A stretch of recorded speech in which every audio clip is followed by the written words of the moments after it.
تاسو نسبت چا سره دی؟ تاسو نسبت علماء دیوبند سره دی. تاسو د چا په لار روان یئ؟ تاسو د علماء دیوبند په لار روان یئ. تاسو د چا نوم اخیستونکي یئ؟ تاسو د علماء دیوبند نوم اخیستونکي یئ. هغه علماء کرام چې هغې قربانۍ کتابونه ډک دي. د هندوستان په ازادۍ کې علماء دیوبند د انګریز په مقابله کې یو غټه قرباني ورکړې ده. په یوې ورځې به سوونه علماء کرام شهیدان کړېدل. د هندوستان ځمکه دا د مسلمانانو په وینو باندې سره وه. 4.5 لکه مسلمانان شهیدان شوي وو. د دهلي چوک نه والا تر لاهوره پورې د سړک په کناره باندې هر یوې ونې سره یو عالم ژوند کړی شوی و. د عالمانو د سرونو نه سحرې جوړې کړې شوې وې. عالمان هغه په خرټو باندې اچولی شوي وو. یو انګریز مورخ لیکي چې زه دهلي ته لاړم، هلته یو کیمپ ته لاړم.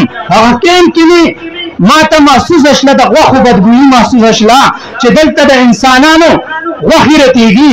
د کیمپ شا طرف ته لاړم چې وروسته مې وکتلل 4 عالمان هغه لګړ کړي دي، هغه بربند کړي دي. یو عالم لا په سکوټو باندې اچوي، ورته وایي دې تحریک نه باز راشه، دې تحریک نه قلار شه، د انګریز په رجسټریشن کې شامل شه. اوس پرې مات کړو خو قربان د علماء دیوبند نه شمه. هغوی خپل ځان قربان کو، خپل مال قربان کو، خپل بچي قربان کو، خو دې تحریک نه وروسته نه شلو. داسې قربانۍ ورکړې هغه بچي هغه مخکې شهیدان شلو. دا چلو شو. یو ورځ دا برطانوي انګریزان دا د قاسم نانوتي صاحب په تلاش کې راله. قاسم نانوتي صاحب راپور شو چا ورته وي دلته یو امام دی، هغه ته د قاسم نانوتي صاحب معلومات شته. هغه انګریز کمانډر سره د فوجیانو نه هغه امام صاحب خواته راغی. ما ته قاسم نانوتي وښیه. هغه امام صاحب ورته وایي چې زه درته خو قاسم نانوتي ښیم، خو زما یو شرط دی. هغه انګریز کمانډر وایي څه شرط دی؟ زما دا شرط دی چې زما دا یو بچی دی، دا زما مخکې شهید کا، بیا به زه درته قاسم نانوتي صاحب ښیمه. هغه انګریز وایي سوچ وکړه، دا څه وایي؟ دا خو ستا یو بچی دی، 9 بیلونه دي، د 9 خویندو یو ورور دی، دا څه وایي؟ امام صاحب ورته وایي ما سوچ کړی دی دا شهید کا. کله چې هغه انګریز کمانډر هغه ماشوم شهید کړو، هغه امام صاحب ته وایي اوس راته قاسم نانوتي وښیه. امام صاحب ورته په خندا شو، ای انګریزه واوره ستا زړه کې چرته دا رانه شي چې دا بچی ماله بد شو. نه دا زما د زړه ټوکړه وه، دا زما تابعدار بچی و، خو اوس زما زړه مطمئن شو. ما ځکه تا ته دا شهید کا. چرې داسې نه ته ما ته وایې قاسم نانوتي وښیه، زه یې نه ښیمه، ته ماله مړ کړي، دا بچی ویرېږي، دا درته قاسم نانوتي صاحب وښیي. اوس زما زړه مطمئن شوی دی، اوس ته ما ټوکړې کا، زما د بدن غوښې بوټې کا، زه تا ته قاسم نانوتي نه ښیمه.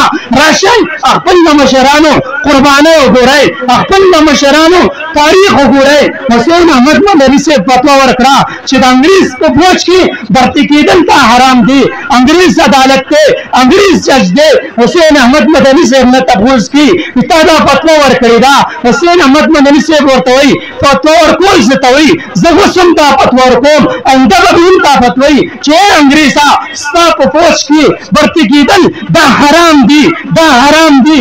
مولانا جوهر د حسین احمد مدني صاحب خپل باندې ورتاو شو، وی حضرت صاحب بیان بدل کړئ. حضرت وی بیان بدلومه ایمان دې بدلېږي.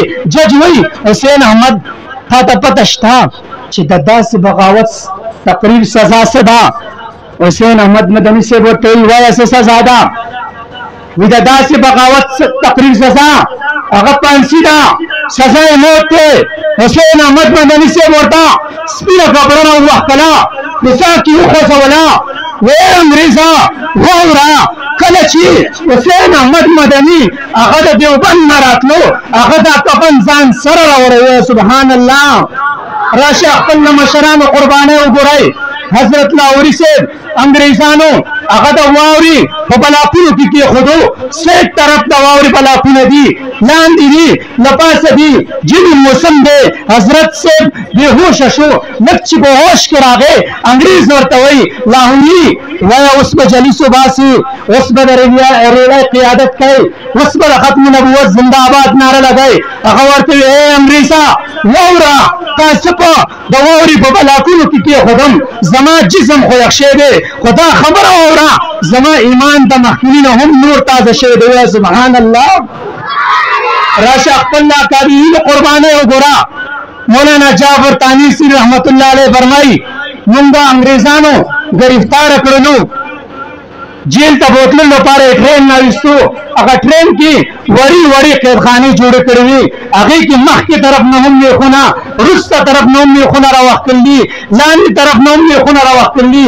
چې کله موږ هغې کې وختلو روان شلو هغه ظالم ډریور به قصدن بریک ونیسلو تا میخونه به زمونږ جسم کې لاړل زمونږ د جسم وینو سره هغه روډ تک سور شو کله چې په سټیشن باندې ورسېدلمه نو په سټیشن باندې هغه انګریزانو هغه زما کور والا زما ملاقات لره وستوا زما کور والا چې کله زه په وینو کې سور ولیدلما زه چې له لیوانو وکتلما زه چې وینو کې ډوب ولیدما هغه په جولای کې یو ماشوم هغه ماشوم زما جولای ته وغورځولو او ما ته دا خبره وکړله چې جعفر ته دا هندوستان نشي ازادولی ته فرنګي له شکست نشي ورکولی دې تحریک نه قلار شه ما خپل کورواله ته ووایي چې زه غواړم چې د قیامت په ورځې باندې د بلال حبشي او حضرت حبیب رضی الله تعالی عنه په صف کې راپاسما زه دې تحریک نه نشم قلارېدلی حضرت محترم خپل د اکابرینو تاریخ وګورئ خپل د اکابرینو قربانۍ وګورئ غلام غوث هزاروي صاحب مرزائی راغم مانسیری تا مرزائی مناظر غلام غوث هزاروي صاحب میدان تراوتلو پورواله ورتوي ستا بچه زین العابدین هغه شدید تکلیف کې دی ممکنه ده چې هغه انتقال شي وفات شي غلام غوث هزاروي صاحب رحمت الله علیه فرمایي زه د بچي تکلیف برداشت کولی شم خو په روضه کې د پیغمبر هغه تکلیف نشم برداشت کولی هزاروي صاحب میدان تراوتلو لاری اړې ته نه دی رسېدلی په لاره باندې روان دی خبر راغی چې ستا بچی وفات شو هزاروي صاحب ورته وي د بچي جنازه ادا کول دا فرض کفایه دي او د پیغمبر د ناموس په خاطر جنګېدل دا فرض عین دي زه تاسو ته وایم راشئ خپل د اکابرینو خپل د مشرانو خپل د بزرګانو قربانۍ وګورئ ستاسو بزرګان وینو کې زړن شله ستاسو بزرګان د سرونو نه سیرې جوړې کړی شي ستاسو د بزرګان هغه په سپرټو باندې واچولی شله ستاسو بزرګان هغه په ګولو باندې وشلل د ګولو بارانونه پرې وشلل د کاڼو بارانونه پرې وشلل هغوی د تحریک نه رسته نه شله هغوی قربانۍ ورکړې نن بیا دنیای کفر لګیا دی ملا ختمی دنیای کفر لګیا دی مدرسه ختمی دنیای کفر لګیا دی پټکې ختمی دنیای کفر لګیا دی طالب ختمی نن دنیای کفر لګیا دی د اسلام هغه مذهب ختمی زه تاسو ته وایم تاسو خپل لاسونه اوچت کړئ خپل مشرانو ته پیغام ورکړئ چې موږ د حق دفاع دپاره د حق د اشاعت دپاره د مدرسو تحفظ دپاره د دین اشاعت دپاره د جماعت تحفظ دپاره او خپل د اکابرینو د پګړۍ د تحفظ دپاره چې موږ نه مال غوښتلی شي مال به ورکوو انشاءالله که سر غوښتلی شي سر به ورکوو انشاءالله که وینه غوښتلی شي وینه به ورکوو انشاءالله الله دې ستاسو دا جذبات همیشه قائم دائم لري